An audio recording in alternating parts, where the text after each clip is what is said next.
ওম আনন্দময়ী চৈতন্যময়ী সত্যময়ী পরমে মা। ওম নমো ভগবতী শ্রী অরবিন্দায় নমঃ। আজ আমাদের এই শ্রী অরবিন্দের ভাবনা নিয়ে একটু অনুভূতি। এই যে শ্রী অরবিন্দ তাঁর যে প্রাণময় শক্তিতে তার যে সেই আলো আমাদের মধ্যে নামিয়ে এনেছে, সেই আলোর জ্যোতির মধ্যে আমরা কেমন করে প্রবেশ করতে পারছি, অথচ নিজেকে অনুভব করতে পারছি না। শ্রী অরবিন্দের এক একটা বাণী এক একটা আলোর বলয়। সেই শ্রী অরবিন্দের যে বলয়ের মধ্যে, বাণীর যে ভাষার মধ্যে যে আমরা অনুভব করবার কথা ভাবছি, সেই অনুভবটা আমাদের মধ্যে যাতে আরও পরিষ্কার হয়, তার জন্যে মা মীরা যেন সেই আরও সহজ সাধ্য করে বলেছেন, ভাবিয়ে তুলেছেন। শ্রী অরবিন্দের সেই বাণীর মধ্যে একটি বাণী, নিজের দুর্বলতা ও ভ্রান্ত বৃত্তিকে স্বীকার করা। নিজের দুর্বলতা ও ভ্রান্ত বৃত্তিকে স্বীকার করা ও তা থেকে সরে আসা হলো মুক্তির পথ।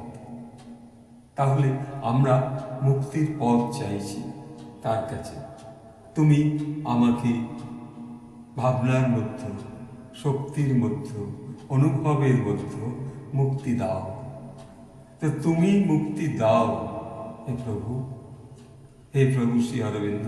কিন্তু এই মুক্তির পথে যেতে হলে তিনি কষ্ট জানিয়েছেন তার এই ভাবনার মধ্যে, ভাষার মধ্যে। তাই তিনি বলছেন, নিজের দুর্বলতা ও ভ্রান্ত বৃত্তিকে স্বীকার করো। এই নিজের দুর্বলতাটাকে আগে স্বীকার করো, এই ভ্রান্ত বৃত্তিকে স্বীকার করো। তা থেকে সরে আসা হলো মুক্তির পথ। আমি কোনো দুর্বলতার মধ্যে নিজেকে নিয়োজিত করব না, কোনো ভ্রান্ত বৃত্তিতে আমি এগিয়ে যাব না। সে কাউকে কিছু বলার ব্যাপার নিয়ে হোক, কাউকে কিছু বুঝিয়ে দেওয়ার ব্যাপার মধ্যে হোক, আমি সেই ভ্রান্ত বৃত্তিটাকে নিজের মধ্যে আর রাখবো না। তা থেকে সরে আসা হলো মুক্তির পথ। তাহলে শ্রী অরবিন্দ বলছেন, আমাদের মুক্তি কোথায়? আমাদের মুক্তি হলো আজ আমাদের মধ্যে। তিনি শুধু গাইড করে দিয়েছেন যে আমরা কিভাবে, কেমন করে, কোন মুক্তির পথে আমরা এগিয়ে যাব। এই মুক্তির পথকে অবলম্বন করতে হলে শ্রী অরবিন্দ তাই বলছেন যে তুমি নিজে মুক্ত হও, নিজে যুক্ত হও। নিজের মধ্যে নিজেকে যুক্ত করা, এও এক যোগ সন্ধান। নিজের মধ্যে নিজেকে যুক্ত করা, যে আমি নিষ্পাপ থাকব। আমি একটা দিনের জন্য সূর্য উদয় থেকে সূর্য অস্ত পর্যন্ত আমি কখনো মিথ্যা ভাবনা মনের মধ্যে আনব না।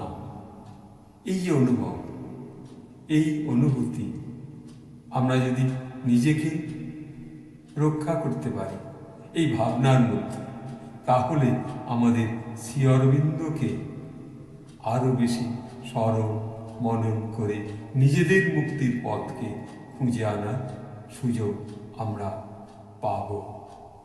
তাই শ্রী অরবিন্দ বলছেন যে নিজের দুর্বলতা ও ভ্রান্ত বৃত্তিকে স্বীকার করা ও তা থেকে সরে আসা হলো মুক্তির পথ। তাহলে সেই ভ্রান্ত বৃত্তি থেকে সরে আসতে হবে, নিজের দুর্বলতা থেকে সরে আসতে হবে। আমার মধ্যে কোনো ভয় ভীত নেই, আমি এগিয়ে যাব। এই যে তার বাণী ভাবনার মধ্যে যে আলোর প্রকাশ রয়েছে, যখন আমি নিষ্পাপ হচ্ছি, যখন আমি নিজে ভ্রান্ত বৃত্তিকে আর মনের মধ্যে রাখছি না, যখন আমি দুর্বলতা আর মনের মধ্যে রাখছি না যে না আমি তাকে পাব, এই ভাবনা নিয়ে যদি আমরা একটু এগিয়ে যাই তাহলে আমাদের সেই সার্থকতা আসবে। তাই মা শ্রী অরবিন্দকে তার একটি বাণী যদি আমরা অন্তরে মনের মণিকোঠায় নিজেকে স্মরণ করে, তাকে স্মরণ করি, তবে আমাদের সেই সত্য সাধনার এও এক যোগ পথ পরিষ্কার। আজ এইটুকু বলে শ্রীমা শ্রী অরবিন্দকে অনন্ত কোটি প্রণাম জানিয়ে এখানে শেষ করছি। ওম আনন্দময়ী চৈতন্যময়ী সত্যময়ী পরমে মা। ওম নমো ভগবতী শ্রী অরবিন্দায় নমঃ। নমস্কার।